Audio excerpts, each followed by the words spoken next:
భద్రాద్రి కొత్తగూడెం జిల్లా అశ్వారావుపేటలో తమ ఇసుక వాహనాలకు అవకాశం లేకుండా కొందరు ప్రైవేటు వ్యక్తులు అడ్డగోలుగా ఇసుక సరఫరా చేస్తున్నారని ట్రాక్టర్ యజమానులు ఆగ్రహం వ్యక్తం చేశారు.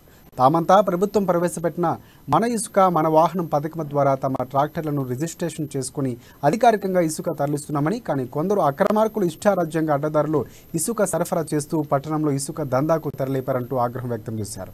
అక్రమంగా ఇసుక తరలిస్తున్న 4 ట్రాక్టర్లను అడ్డగించి మన ఇసుక మన వాహనం ట్రాక్టర్ యజమానులు తహసీల్దార్ కార్యాలయంలో అప్పగించారు. ఈ ఘటనపై స్పందించిన తహసీల్దార్ అక్రమంగా ఇసుక తరలిస్తున్నారని తేలితే చట్టపరంగా చర్యలు తీసుకుంటామని తెలిపారు.